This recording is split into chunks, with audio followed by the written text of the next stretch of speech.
Alright, so the topic I will be discussing in this presentation is the Berlin Wall.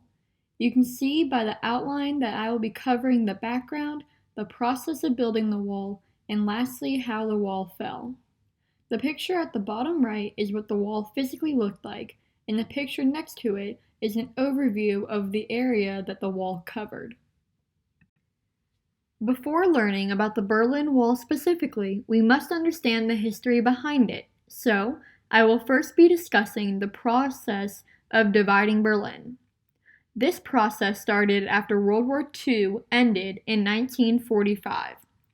There were two Allied peace conferences, one in Yalta, which I have now circled on the map in the top right-hand corner, and as you can see, it is located in the middle of Ukraine, Russia, and Turkey, and the other conference was located at Potsdam, which I have now circled in the map at the bottom right-hand corner, and as you can see, it was located inside of Germany. As a result of these conferences, they decided to split Germany into 4 Allied occupation zones. As you can see by the map on the far left, these zones were divided between Britain, the Soviet Union, France, and the US. Berlin, which you can now see from the picture at the bottom right-hand corner, was a part of the Soviet territory and was divided into East and West Berlin. In 1949, the zones occupied by the US, Britain, and France were now known as West Germany, while the Soviet zone was now known as East Germany. Obviously, the people of Germany were not happy with this decision to split up their land, which is especially evident in the case of the Russians in West Berlin, which at the time was known for being a capitalist city, as they came up with ways to get the US, Britain, and France out of their land. Their first effort was known as the Berlin Airlift, which happened in 1948 as the Soviets used a blockade at West Berlin to try to get rid of the Allies. However, the US did not retreat, and instead got their supplies from the air, such as 2.3 million tons of fuel, food, and other materials. This caused the effort to last more than a year until the Soviets finally called off the blockade in 1949. Another important piece of background information is the large number of refugees coming from east and headed west. After the Soviet blockade was lifted, around 3 million refugees, such as young workers, doctors, teachers, and engineers, came to Berlin. Several years later, in June 1961, around 19,000 people left the GDR, which stands for the German Democratic Republic, through Berlin. In July of the same year, around 30,000 more came in, and in August, around 18,400 arrived in the first 12 days. This is the last slide of the background part of the presentation, and in it I will briefly discuss how life worked before the wall was put in place. All members of the Berlin Society were able to move around freely before the wall was built, crossing the east-west border via train and subway to work, shop, etc. This information is important to remember when looking at life after the wall was built, which I will discuss later on. In this section of the PowerPoint, I will discuss the actual building of the Berlin Wall. On the night of August 12, 1961, Premier Khrushchev told the government of East Germany that they had his permission to close the borders to stop the flow of refugees. They claimed that another reason for the wall was to keep out the Western fascists from entering East Germany. After 2 weeks, East Germany's army, police, and volunteer construction workers finished making a barbed wire and concrete wall known as the Berlin Wall, which divided the two cities. The wall itself was 12 feet high and 26 miles long, equipped with 302 guard towers, 55,000 landmines, and 3,000 attack dogs. Life after the wall was completely different than what was described a few slides ago. After construction, it was almost impossible to get from East to West Berlin. The only way to do so was from one of the 3 checkpoints. These checkpoints were located at Helmstedt, also known as Checkpoint Alpha, Dreilinden, also known as Checkpoint Bravo, and Friedrichskäse, also known as Checkpoint Charlie, which is located at the center of Berlin. The picture to the right is also of Checkpoint Charlie, showing what it looked like when East German soldiers patrolled it to what it looks like now. Other than these 3 checkpoints, there were 9 more later built along the wall.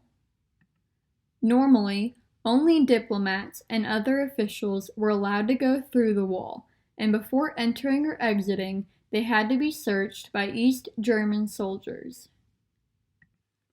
Of course, current U.S. President John F. Kennedy had a few words to say about the Berlin Wall. The first important quote to highlight was said shortly after the wall was built, when JFK said, "A wall is a hell of a lot better than a war." Then, on June 26, 1963, JFK gave one of his most famous addresses of his short-lived presidency, around 2 years after the Berlin Wall was built. This address was to a crowd of around 120,000 people congregated outside of West Berlin City Hall and just a few steps from the Brandenburg Gate. After listening to this speech, my main takeaway was that he was calling West Berlin a beacon of freedom and democracy in a world threatened by communism. A quote I found important was when Kennedy said, "While the wall is the most obvious and vivid demonstration of the failures of the communist system, we take no satisfaction in it, for it is an offense not only against history, but an offense against humanity, separating families, dividing husbands and wives and brothers and sisters, and dividing a people who wish to be joined together." The main quote that historians highlight from this speech was when Kennedy broke out into German, saying, "Ich bin ein Berliner," which is translated as, "I am a Berliner." Now, just a side comment I thought I'd add before moving on is that after watching a video from History.com, I found out that some people translated this statement as "I am a jelly donut." The video explains the grammar behind this statement in order to prove that Kennedy's translator, Robert Lochner, was correct in his translation of the phrase. On September 12 and 13 of 1964, Martin Luther King Jr. was invited by West Berlin's mayor, Willy Brandt, to give a speech to the people of West Berlin during the city's 14th annual cultural festival. He spoke to around 20,000 West Berliners at the Waldbühne Amphitheater. After this, King heard about a man who was shot trying to cross the wall from East Berlin, so he requested to go there for himself. He was allowed to pass through Checkpoint Charlie, which was the best-known checkpoint, and give the same speech to around 2,000 East Berliners in the Marienkirche, also known as St. Mary's Church. An important quote to take from King's East and West God's Children speech is when he said, "There is no East, no West, no North, no South, but one great fellowship of love throughout the whole wide world."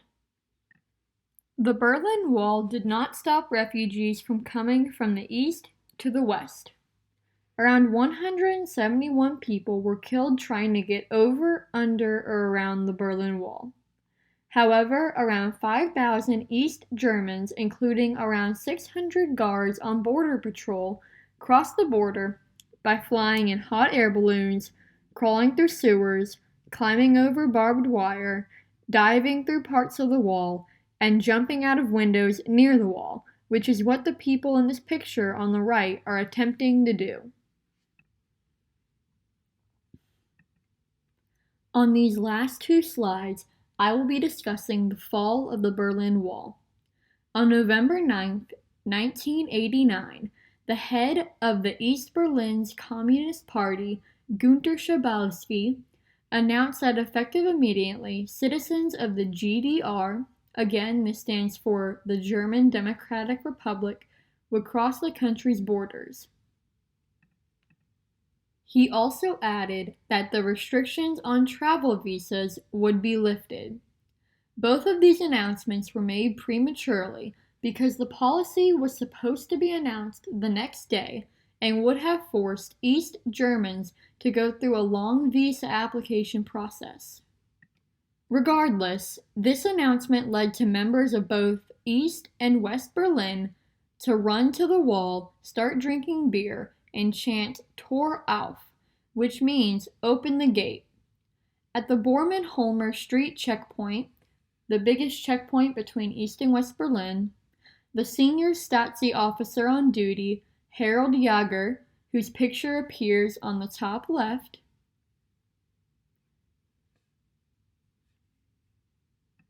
was overwhelmed by the mob. It was reported that Jager received harsh insults from his superiors and was also preoccupied thinking about the results of his cancer diagnosis, which were coming out the next day. So, he disobeyed direct orders for the first time in all of his 25 years of loyal service and opened the border. Soon, the other gates followed, and around 2 million people from East Berlin flooded into West Berlin. Some of the people celebrating grabbed spray paint to put different sayings and art on the wall, while others grabbed hammers and pickaxes as they began to chip away parts of the wall. Those chipping at the wall became known as Machspaste, or wall woodpeckers. Eventually, bulldozers and cranes came to take down different sections of the wall until it was finally gone.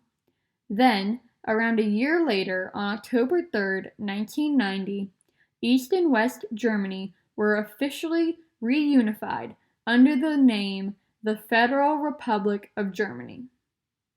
And the celebration began.